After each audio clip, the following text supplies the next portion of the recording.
ಇವತ್ತಿನ ಈ ಪುಣ್ಯ ಪರ್ವಕಾಲದಲ್ಲಿ ಅನಂತಶಯನ ಲಕ್ಷ್ಮೀ ವೆಂಕಟೇಶ್ವರ ದೇವಸ್ಥಾನ ಓಡವಾಡ 1200 ವರ್ಷದ ಹಳೆಯದಾದಂಥ ದೇವಸ್ಥಾನ, ಸ್ವಯಂಭೂ ಮೂರ್ತಿಯಾದಂತಹ ಅನಂತಶಯನ ದೇವರದ ಮೂರ್ತಿ. ಇಲ್ಲಿ ಬೆಳಗ್ಗೆ 5 ಗಂಟೆಯಿಂದ ಫಲಾಭಿಷೇಕ, ಪಂಚಾಮೃತ ಅಭಿಷೇಕ, ನಾನಾ ವಿಧ ಅಭಿಷೇಕವನ್ನು 16 ದ್ರವ್ಯಗಳಿಂದ ಅಭಿಷೇಕ ಮುಗಿಸಿ ಹಾಗೂ ಮಹಾಪೂಜೆ ಮುಗಿಸಿ ಅಖಂಡ ವಿಷ್ಣು ಸಹಸ್ರನಾಮ ಪಾರಾಯಣ ಮತ್ತು ಸಂಜೆ ಮಹಾಮಂಗಳಾರತಿ ಕಾರ್ಯಕ್ರಮ ಇರುತ್ತದೆ. ಇಲ್ಲಿ ಸಹಸ್ರಾರು ಭಕ್ತ ಜನರು ತಮ್ಮ ಕುಲದೇವತಾದಂಥ ವೆಂಕಟೇಶ್ವರ ದೇವಸ್ಥಾನದಲ್ಲಿ ದರ್ಶನ ಆಗೋದಿಲ್ಲ ಅಂಥೇಳಿ ಇಲ್ಲಿ ಭಕ್ತಿಪೂರ್ವಕವಾಗಿ ಬಂದು ಸಾಲಾಗಿ ಬಂದು ನಿಂತು ಪ್ರತಿ ವರ್ಷ ಇಲ್ಲಿ ದೇವರ ದರ್ಶನ ಪಡ್ಕೋತಾರೆ. ಇವತ್ತಿನ ದಿವಸ ವೈಕುಂಠದ ಉತ್ತರ ದ್ವಾರವಾದಂತಹ ಸ್ವರ್ಗದ್ವಾರ ಅಂತಂದರೆ ತೆಗೆಯುತ್ತಾರೆ.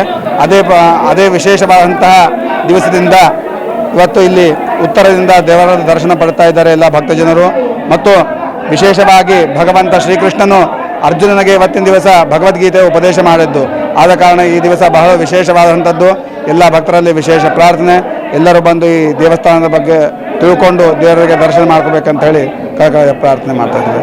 ಉತ್ತರ ಕರ್ನಾಟಕ ನ್ಯೂಸ್, ಇದು ಕನ್ನಡದ ಉಸಿರು.